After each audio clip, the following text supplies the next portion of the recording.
sort of came to mind. I was thinking, oh, okay, so I don't have to just keep going around in a circle here because we have all these other options.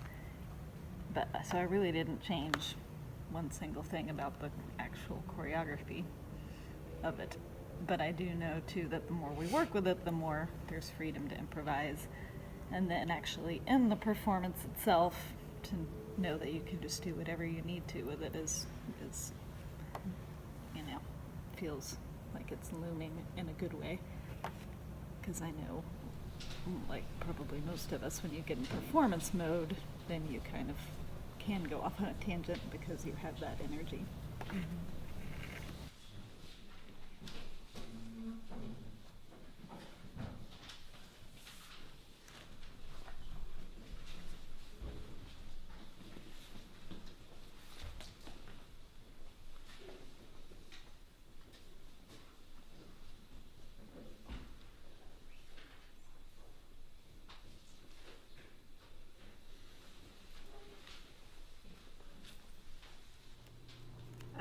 So the audience would walk in and the projector would be here and it'd project through to a video screen hanging off the front reception desk. The only place to put the keyboard would be by the front. The space is long and narrow, but we should be able to hear it throughout. And it's divided into 3 spaces. Now this white fabric will make one wall, and then this is a movable wall. It was on the diagonal. We flipped it and put it flat across so that we could have 12 chairs here, 12 here, and 12 here. I don't know why when I drew it I had 24, but that's not right. It's supposed to be 12. And that kind of mirrors the original happening setup of chairs. And the college wanted to educate the whole person, hand, heart, and head, so I've kind of oriented in my brain those spaces to that and to how we do things, why we do things, what we do, and relate that to person, place, and thing. So back here in this space, the library is kind of blocked off and narrow, set up kind of like a classroom. And this is great. This wall is glass, so the 3 sections that people will be able to put up the Post-it notes and answer that one-word question: how, why, what. So that's all the instructions they get for that.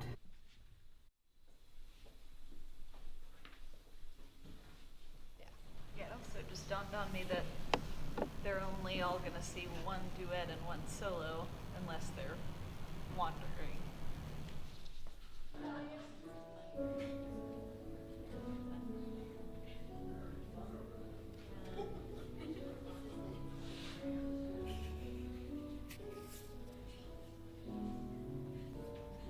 Yeah, when they wander, they have the option to go back and revisit something.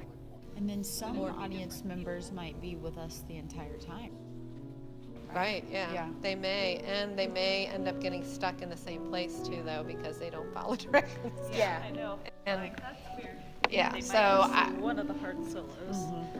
I think people might just be in flux, Yeah. like a lot.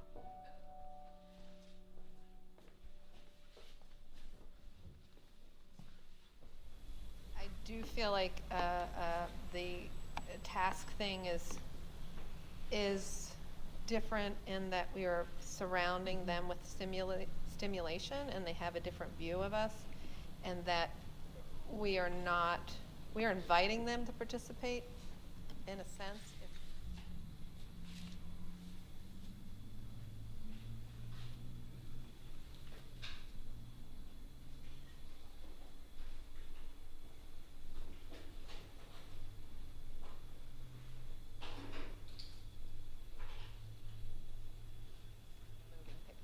And I feel like even like when we were working, my relationship to you is not even really that intimate either. I mean, it might become that, I don't know. Right. But It's I more think like because functional. of the task, Yeah. the task-based idea, it's very, you happen to be in the space next to me, but it's not that that has any like specific weight to it. Right, Or even right. if we're weight sharing, it's not, Yeah. it's not charged in any way, it's functional. Functional, it's functional. yeah. So.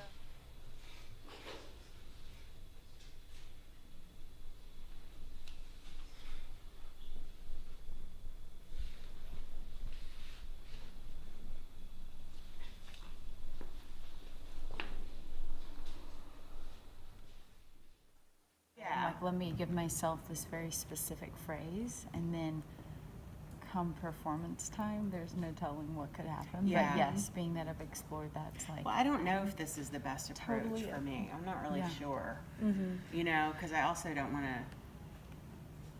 I mean, and your phrase is also very clear.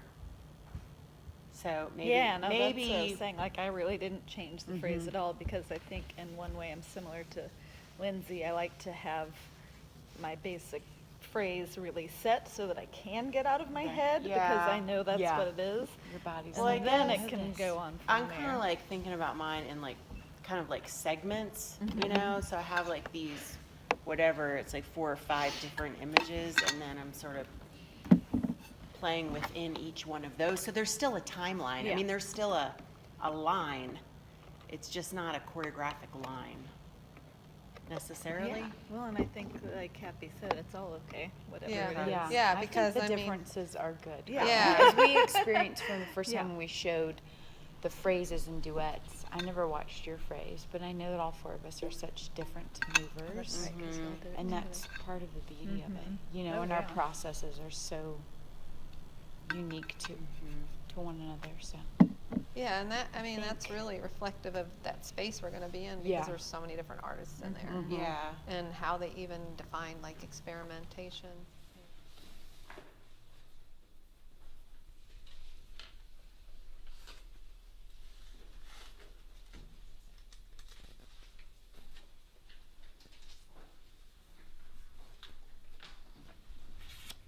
They're stuck in the middle of this seeing and knowing, and where am I viewing, and what's my perspective, how, and maybe it'll be interesting too, because everyone's going to do this in a different order.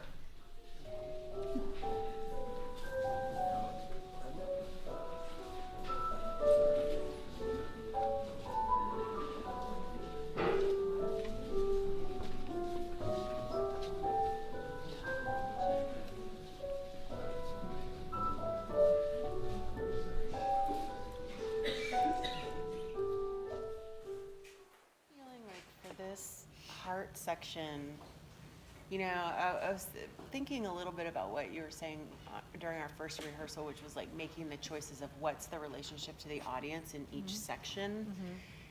And so, and as I was playing around with moving down through those aisles, or moving really very close to people, like it, you know, it would be possible to lift an arm and you're, you know, Yeah. eye level with a person. Right. You know, I guess I'm just putting it out there, like, is this a section where you're actually seeing? Like, are you actually seeing into the eyes of the people as they are watching you? Are you watching them? Or is it something where they are allowed to watch your vulnerability, but you are unaware of them? If I saw someone's eyes that I know and I engaged with that, I think that could happen. Or it could be that I'm in my own head and doing it and not, and so maybe going back out in the aisles is my moment to step back. Or maybe the only outside eye that I acknowledge is the person that stops me. Like, maybe that's the only Yeah. eyes I feel. So I'm It's still really not sure tough. about that. Yeah, it's a tough one.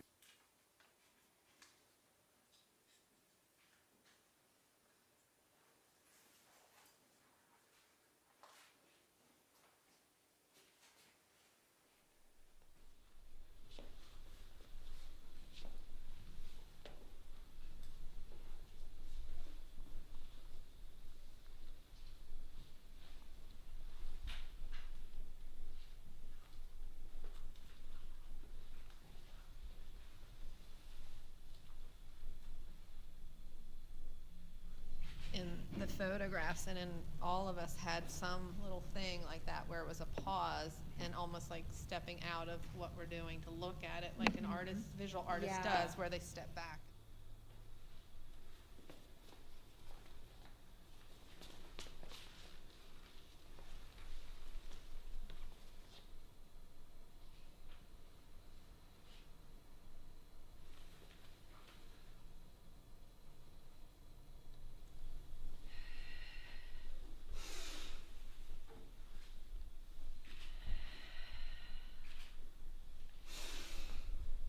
Yeah, I mean, mean, there was that flip between, that intimate, because it's so intimate, that intimate engaging through eye contact and awareness that you're in the space together. Right. Or the idea that there's They're the peeking in, vulnerability and they're voyeurs, it's Yeah. voyeuristic, and they have the opportunity to watch this, and maybe sometimes you do too. You know, and Yeah. but then so it's just a really different relationship. It And is, and yeah. the relationship with the other. Yeah. Like when they stop you, do you know that they're there? You know, Yeah. are they stopping you, and is that a time where they're stopping you eye to eye? Right. What does that mean? You know, I don't know. Yeah. Anyway, it's curious. No, and I think that's a really good question, and I'd like to be able to come to some sort of answer to it, but then I'm feeling also like I might be okay if we don't find the answer to that until that evening.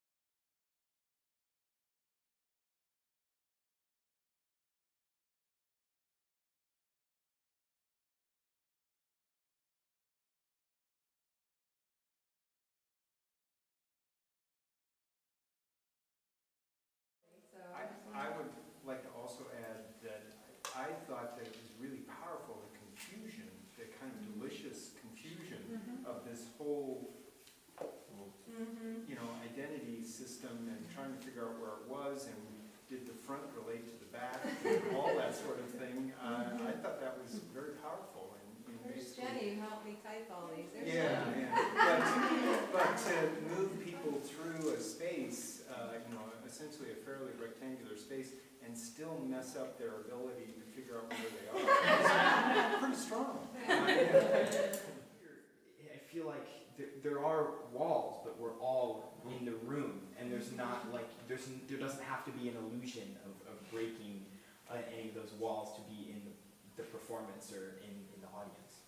And if I may add, if you're calling me, I don't know. I think especially in the, I guess my little second map, when I was in the follow room, because I was sat this way towards the screen, and just knowing that I'm just hearing the music play, and like the idea that I knew something was going on behind me, but I wasn't looking at it, it was just like, it was an own experience in itself, because I've just dedicated myself to saying, I'm gonna, and I even start following the hand gestures just because I wanted to be part of the experience. Oh, you And did, okay. it was just because I was like, I like him. This is so calming, and the fact that I knew something really interesting was going on behind me, but I was just not look. It was almost like I was participating in my own way. I don't know. It was just a very interesting feeling, and I had that feeling the whole performance. And I think it really does go off like, again, intention.